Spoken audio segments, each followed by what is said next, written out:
Everyone says that fate is impermanent. But can you do it without being hurt by the impermanent fate? Today, we will give you a knowledge, specifically to teach you how to live a good life. This science is called Stoicism.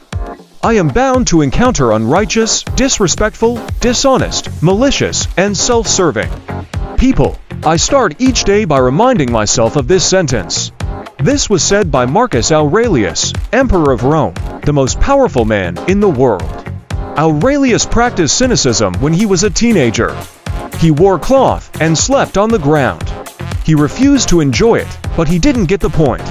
He accidentally got Epictetus's class question and answer collection, got great inspiration, and turned to the Stoic school, becoming the last great Stoic in Rome. What is Stoic now? Aurelius was the last of the 5 great rulers of the Roman Empire, and after him, the glory of Rome was only in the twilight. He held power for decades, but he was not corrupted by power. As the Roman historian Cassius Dio put it, Aurelius remained the same man for decades, from entering the center of power to dying on the throne. Aurelius was also the first and last philosopher king of the kind Plato expected, referring to the fact that the ruler should be a philosopher. As a Stoic, he had no intention of preaching to others, but recorded his thoughts in his diary. The original title was To Myself. Later generations changed the name and published it. Meditations was passed down to later generations and became a classic of the Stoics. Stoicism is not the patent of the nobility. Anyone can do it. Aurelius' spiritual teacher Epictetus was born a slave. The other 2 of the 4 Stoics in Rome, Seneca was a playwright, banker, and politician, and Musonius Rufus taught for life. They came from different backgrounds and had different circumstances, and found the template for the ideal life in Stoic thought, which was inner peace. No worries, no fears, no anger, no thoughts, inner peace. Of course, tranquility is not giving up all emotions, but giving up negative emotions, not being moved by anger, sadness, anxiety, and fear. How to be a Stoic?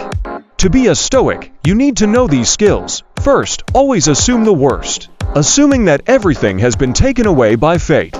Assuming the worst. This in itself will reduce the psychological damage that the impermanence of fate can do to you. Bad luck hits those who think there is only good luck ahead the most.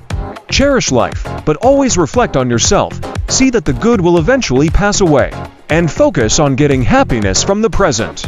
Imagine that you have lost everything, relatives, friends, wealth, life, and then open your eyes and cherish the present moment. This is the most important Stoic psychology, and it has been proven useful time and time again. When disaster strikes, the optimists are always the first to collapse, because optimism is shattered in the face of dismal reality. The Stoics are different. Catastrophes come as they are expected. Get used to assuming the worst, and you will gain perseverance and courage in the Jedi. Seneca was one of the 4 Stoics of Rome, a banker, politician, playwright, and advisor to the emperor. Seneca comforted a woman who had been unable to escape the pain of losing her son for 3 years, saying, "Everything we have is temporarily borrowed from the muse of destiny, and she can take it away at any time. Love what we love, but know that what we love is like morning dew." Later generations have said something similar. Roman Roland said, "True courage is to know the truth of life, but still love life." He must be a Stoic. Second, control what can be controlled, and let go of what cannot be controlled. What is beyond our control? The environment. What is beyond our control? Our attitude towards the environment. Stoic internalized all environmental factors into his attitude towards the environment.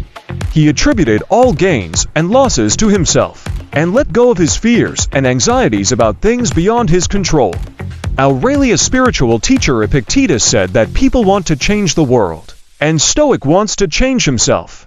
Third, fight against fate's future arrangements, but accept the past and present as reality, as if it were fate. Stoic fatalism focuses on the past and the present because they are facts and cannot be changed.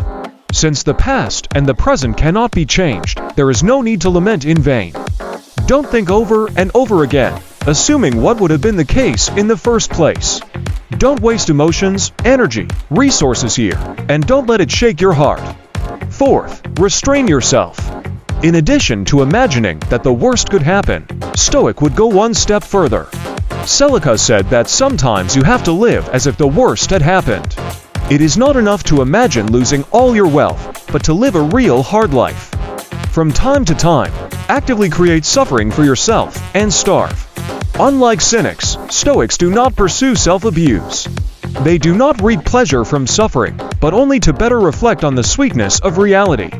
Self-restraint is promoted to gain willpower, courage, and self-control. Fifth, reflection. Stoic also has 3 reflections on myself. What have I corrected today? What have I resisted today? What are the benefits of today?